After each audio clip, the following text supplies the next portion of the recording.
I was a successful software developer, happily married to Amanda for 7 years when my world came crashing down. After discovering her affair with Derek, her coworker, we decided to separate. Then one day, Derek showed up at my doorstep threatening me with violence and destruction. Instead of engaging with his aggression, I simply walked inside my house without saying a word. What he did not know was that I had prepared for this moment. Within 30 minutes, police officers were knocking on his door, and he was desperately calling me, begging for mercy. Before I continue this story, where are you watching from today? Drop a like and subscribe if you have ever had to deal with someone who underestimated you. My story begins in Carlisle, Pennsylvania, where I built my career as a software developer specializing in security systems. I loved my work creating protection mechanisms for various clients, from small businesses to large corporations. At 32, I had been married to Amanda for 7 years. We met during college and fell deeply in love, eventually settling into our 3-bedroom home on a quiet street lined with maple trees. Life seemed perfect. We had plans to start a family soon, and I had just received a significant promotion at work. Amanda worked as a financial analyst at a local corporation, making good money and enjoying her career advancement. We traveled twice a year, owned our dream house, and our friends often commented on how we were the perfect couple. The first changes were subtle. Amanda started coming home later from work, explaining that her team had taken on a major new client. She began dressing differently, wearing more makeup and investing in new clothes. Her phone became a constant companion, and she would smile at messages in a way that felt different from before. I dismissed my concerns, attributing her behavior changes to work stress or perhaps a phase she was going through. I trusted her completely and believed in our marriage. Looking back, I wish I had paid more attention to those early warning signs. When Amanda became protective of her phone, changing her password, and turning the screen away when I approached, the knot in my stomach tightened. Several times I caught glimpses of her texting someone late at night, the blue light illuminating her face while she thought I was asleep. During dinner conversations, the name Derek from accounting started appearing with increasing frequency. She would mention projects they were collaborating on, his excellent ideas and his ambitious career goals. I noticed her eyes would light up when she talked about him, but I forced myself to believe it was just professional admiration. Then came the regional business conference in Chicago. Amanda seemed unusually excited about attending, spending hours selecting outfits and packing her bags. When I offered to drive her to the airport, she insisted on taking a taxi, claiming it would be too early for me. That weekend, her texts were sparse, and our nightly calls strangely brief. My anxiety grew despite my attempts to trust her. Sleep became difficult as questions plagued my mind. Was I being paranoid, or were my instincts trying to tell me something? I started noticing patterns in her behavior that I had previously overlooked, and the picture forming was one I did not want to face.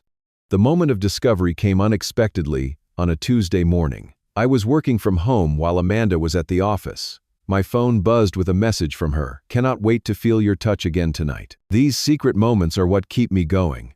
No one makes me feel the way you do." For several seconds I stared at the screen, trying to process what I was reading. This was clearly not meant for me. Before I could respond, another message came through. "Sorry, Jesse. That was meant for someone else. Work group chat about a project." The excuse was flimsy, and we both knew it.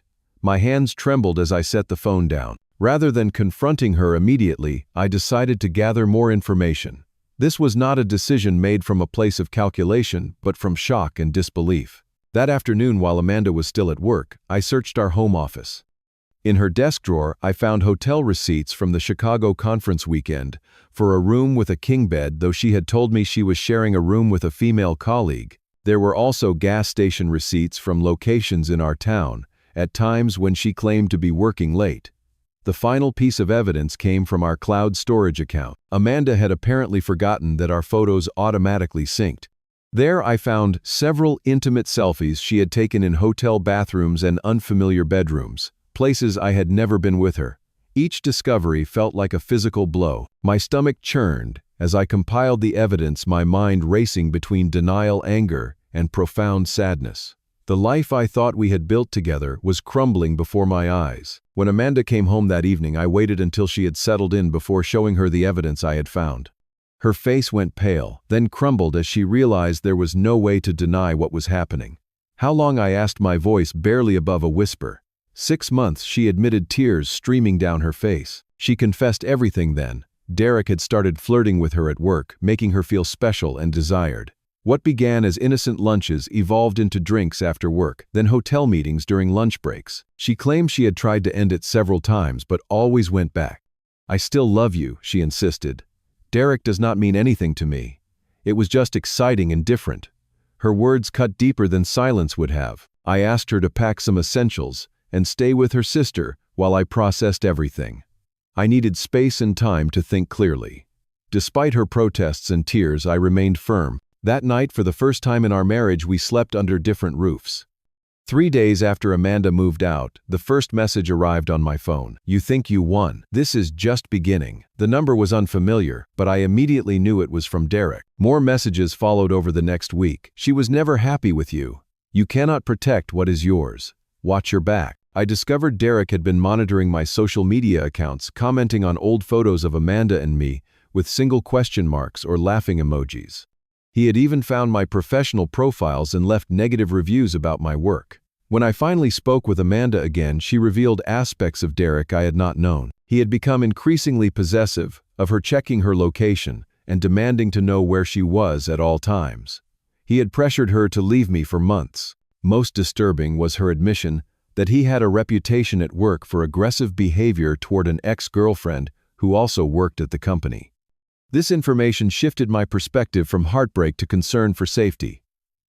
I contacted a close friend who worked in cybersecurity, and together we developed a plan to enhance my home security. I installed a comprehensive camera system covering every approach to my property, with particular focus on entrances and my driveway.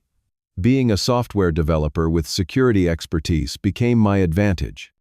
I set up automatic recording with cloud backups that could not be deleted or accessed by anyone but me. Motion sensors would alert my phone whenever someone approached my property. I even installed a dash cam in my car and kept detailed records of all communications from Derek. After consulting with a lawyer, I learned that I needed more evidence of direct threats before a restraining order would be granted. My attorney advised me to document everything and avoid direct engagement if Derek approached me physically. "Let him make mistakes," she counseled. "Your job is to stay safe and collect evidence." I followed her advice meticulously, saving every message and recording every call. Little did I know how soon this preparation would pay off. 2 weeks after Amanda had moved out, I returned home from a meeting with my divorce attorney. The consultation had been productive but emotionally draining. As I pulled into my driveway, I noticed an unfamiliar black SUV parked across the street. My security app buzzed, alerting me to motion at my front door. Derek was waiting on my porch, pacing back and forth. I had never met him in person, but I recognized him from photos on social media. He was taller than I expected, with broad shoulders and an athletic build. His face was flushed with anger as he watched me park. Taking a deep breath, I collected my phone and briefcase, making sure the recording function was activated. As I stepped out of my car, Derek approached rapidly. "Finally brave enough to show your face," he called out, his voice echoing down the quiet street. "You think you can just take her back after she has been with a real man?" I continued walking toward my door, keys in hand, saying nothing. "I am talking to you," he shouted, stepping directly in my path. "Amanda is mine now. You need to sign those divorce papers and disappear." He moved closer, invading my personal space. "If you try to win her back, if you contact her again, I will make sure you regret it. I know where you work. I know your routines. This nice house might have an unfortunate accident." The threat was explicit now, and my cameras and phone were capturing everything. I simply looked at him, maintained eye contact for 3 seconds without speaking, then walked around him and entered my house, closing and locking the door behind me. Through the security feed, I watched his reaction. He seemed stunned by my non-response, then enraged. He pounded on my door for nearly a minute, shouting threats and obscenities. Then he returned to his vehicle, where he sat for several minutes before driving away. Inside, my heart was racing, but my mind remained clear. I downloaded the security footage immediately and called the police. While waiting for them to arrive, I checked my other cameras and discovered something I had not known: Derek had been to my house before. Footage from 3 days earlier showed him slashing my back porch screen and attempting to peer through windows. Further investigation revealed threatening emails he had sent to my work account, which had been filtered to spam. In one, he had attached photos of my car in various locations, proving he had been following me. Within 30 minutes, I had compiled a comprehensive file of evidence, the threatening text messages, social media harassment, security footage of today's confrontation, the property damage, and the stalking evidence. When 2 police officers arrived, I had everything organized and ready. The officers, a male veteran named Officer Rodriguez and a younger female officer named Hamilton, reviewed my evidence with increasing concern. Their initial skepticism quickly faded as they watched the videos and read through the threatening messages. This is one of the most comprehensive cases of harassment evidence I have seen from a civilian officer, Rodriguez commented. Most people do not document nearly this well. When they ran Derek's information through their system, their demeanor changed completely. It turned out that Derek was already on probation for a similar situation with his former girlfriend. He had violated a restraining order multiple times and had only avoided jail time through an expensive lawyer and anger management classes. This is a serious probation violation, Officer Hamilton explained. With this evidence, we have grounds for immediate action. They called in the situation, and within minutes additional officers were dispatched to Derek's address across town. I remained at my home waiting anxiously as the situation unfolded. 45 minutes later, my phone rang with an unfamiliar number. It was Derek. "What have you done?" he demanded, his voice trembling with rage and fear. "There are cops at my door. I have not done anything," I replied calmly. "You threatened me at my home. You stalked me. You vandalized my property. All on camera. You need to call them off," he pleaded, his tone shifting suddenly. "This is a misunderstanding. I was just upset. You know how it is when you love someone. I cannot go back to jail. Please, I am begging you." "That is not my decision," I told him. "You made your choices. Now you deal with the consequences." I ended the call. Minutes later, Officer Rodriguez called to inform me that Derek had been taken into custody for probation violation and new charges of criminal threatening, stalking, and property damage. They would need me to come to the station the next day to provide a formal statement. That evening, Amanda called hysterical after learning about Derek's arrest. "I had no idea about his criminal record," she sobbed. "He told me his ex was crazy and made up lies about him. I believed him." She came to my house asking to talk. Though reluctant, I agreed to a brief conversation on the front porch, the same place where Derek had threatened me hours earlier. Amanda looked terrible, her eyes red and puffy, her hair uncombed. She begged for forgiveness, claiming she had made a horrible mistake and wanted to try again. She suggested couples, counseling, and a fresh start. Looking at her, I felt a strange sense of calm. The overwhelming love I had felt just weeks ago had been replaced by something else, not hatred, but a clear-eyed understanding that some broken things cannot be repaired. "I do not hate you," I told her, "but I cannot be with you anymore. What you and Derek did broke something fundamental between us. I wish you well, but our marriage is over." She cried harder, promising changes and renewed commitment. I remained firm. After she left, I felt an unexpected sense of relief, as if a weight had been lifted. The legal consequences for Derek came swiftly. The judge granted my request for a restraining order without hesitation. The probation violation alone would have sent him to jail, but the new charges ensured a significant sentence. His employer fired him after learning about the situation, particularly when other female employees came forward with stories of uncomfortable interactions. Amanda faced her own professional fallout.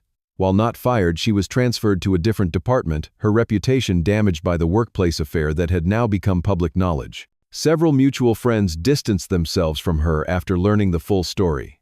The divorce proceedings began the following month. Though Amanda initially contested arguing for a second chance, her lawyer eventually convinced her that the evidence of infidelity left her with little leverage.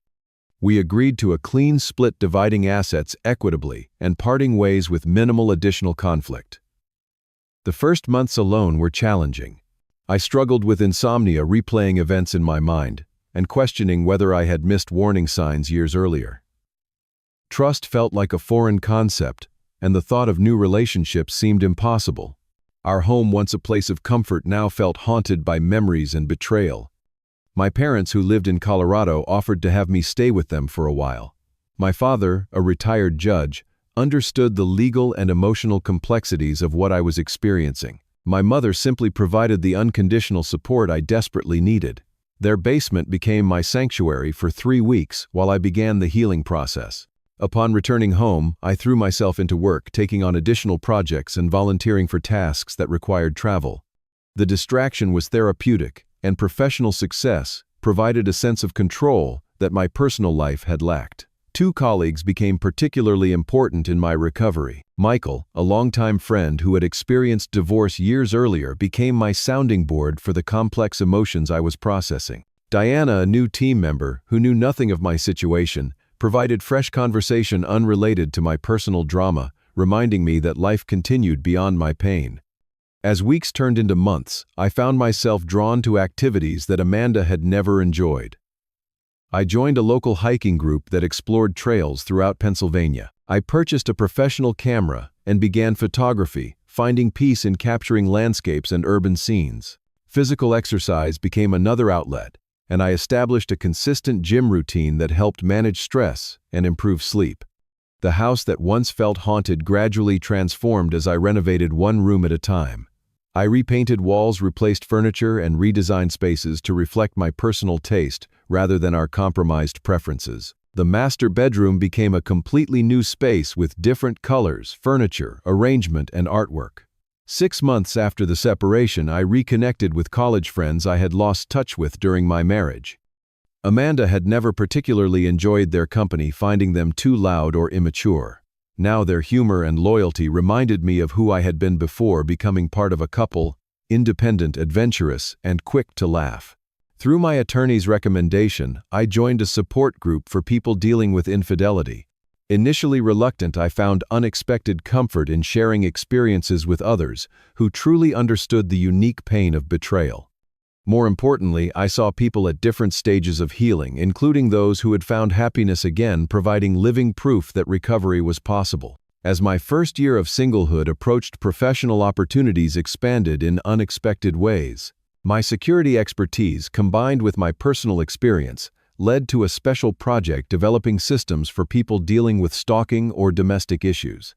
The work was challenging but deeply meaningful, transforming my painful experience into something that could help others. My company opened a new office in Portland, Maine, and I volunteered for relocation.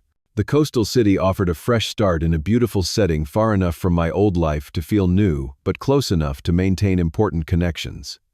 The move marked a significant psychological milestone, a deliberate choice to build something new rather than simply survive what had happened. I purchased a small house near the water with a dedicated office space and room for visitors. My parents came for the housewarming, bringing family photos and childhood mementos that helped connect my new beginning to my broader life story. In Portland, I established firm boundaries and clear values for any new relationships. When I finally felt ready to date again, I approached the process with careful intention rather than emotional urgency. The first few coffee meetings were awkward but increasingly comfortable as I practiced being honest about my past, without letting it dominate my present. 8 months after moving to Portland, I met Laura, a marine biologist who had also experienced significant relationship trauma. Our connection developed slowly, built on mutual respect and careful communication. We shared an understanding of how precious trust is once it has been broken. When I finally told her my complete story, her response was compassionate without pity, and I realized how far I had come from the broken person who had watched his marriage crumble. The last time I heard anything about Derek was through a mutual acquaintance who mentioned he had served 14 months in prison before being released on strict probation. Amanda had apparently moved to Arizona for a fresh start of her own. I wished her well in my thoughts but felt no desire to reconnect. Looking back now, 3 years after that confrontation on my porch, I recognize how staying calm in a crisis quite literally changed the trajectory of my life. By choosing calculated response over emotional reaction, I protected myself legally and emotionally. I learned that preparation and evidence speak louder than angry words or physical confrontation. I discovered that while we cannot control others' choices, we always maintain control over our responses. Most importantly, I found that rock bottom can become a solid foundation when you use it as a place to build from, rather than a pit to dwell in. My life today bears little resemblance to what I had planned with Amanda, but it is authentic, peaceful, and mine.